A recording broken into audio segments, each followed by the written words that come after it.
आप देख रहे हैं राष्ट्रीय पुलिस समाचार।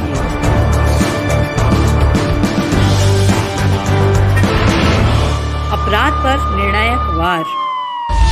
जहां एक तरफ देश के प्रधानमंत्री दिव्यांग जनों के लिए तमाम योजनाएं चलाते, तो वहीं दूसरी तरफ योजनाओं के नाम पर एनजीओ कर जाते हैं घपला।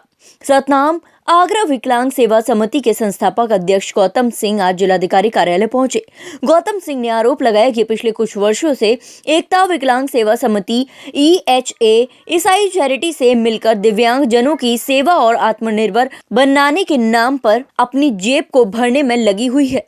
इन संस्थाओं ने दिव्यांग जनों से कोरोना काल में राशन और स्वरोजगार दिलाने के नाम पर सभी से 1000 रुपए का फॉर्म भरवाया और 20,000 रुपए का सामान देने की बात कही। लेकिन गौतम सिंह ने आरोप लगाया कि 20,000 के सामान की जगह पर 6 से 7,000 का सामान दिव्यांग जनों को दिया गया।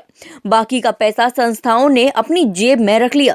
इसीलिए प्रशासन से मांग की कि ऐसी संस्थाओं की जांच की जाए और पड़ताल की जाए कि दिव्यांग जनों के नाम पर जो पैसा आता है वह आखिर कितना दिव्यांग जनों तक जाता है। डीएम साहब से ज्ञापन देने के लिए एक घोटाला हुआ है जो दिव्यांगों को आत्मनिर्भर बनाने के नाम पे, उसकी जांच कराने के संबंध में हम लोग यहाँ पे एकत्रित हुए हैं।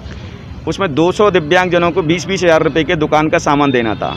लेकिन जिन्होंने जिस संस्थाएं इस रोल को प्ले कर रही हैं, उन संस्थाओं ने दिव्यांग जनों को आत्मनिर्भर बनाने के नाम पे ऐसा खेल, ऐसा तमाशा किया है कि दिव्यांग जनों का जो 200 दिव्यांग जनों ने उन्हें चुने थे उनका तो भला नहीं हो पाया, लेकिन जो इस योजना को हैंडल कर रहे हैं उनकी कोठी बंगले और मकान बन चुके हैं। वो संस्थाएं कौन कौन सी है? सतनाम आगरा एकता विकलांग सेवा समिति और EHA इमानुअल हॉस्पिटल एसोसिएशन। ये चैरिटी ईसाई चैरिटी से इनके पास बहुत सारा पैसा आता है, लेकिन दिव्यांग जनों की सेवा सहायता और मदद के नाम पे एवं उन्हें आत्मनिर्भर बनाने के नाम पे ये सारे पैसे का घोटाला खुद ही कर जाते हैं। जबकि 20-20 हज़ार का सामान बहुत कुछ होता है, लेकिन इनको 2-4 लोगों को मिला है। आप इनसे स्वयं पूछ सकती हैं, इनको मिला है। हाँ, कोई 2-4 हज़ार रुपये का सामान है मात्र।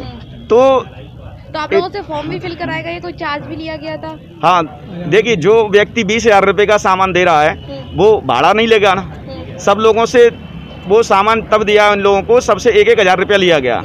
तो जो व्यक्ति 20,000 दे सकता है वो भाड़ा क्यों मांगेगा हमसे?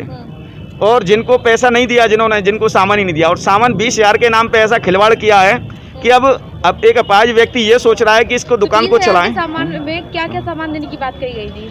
20,000 के सामान में दुकानदारी का जो सामान है वो पूरा देने की बात हुई थी। परचूनी की दुकान है, जैसे जनरल स्टोर की दुकान है या कपड़े की दुकान है, लेकिन 20,000 के मेन्यू में उन्होंने मात्र 5-7 हज़ार रुपये का सामान ही प्राप्त कराया लोगों को, जिसके जो स्वयं गवाह इनकी मिसेज को मिला है, मुझे भी मिला है।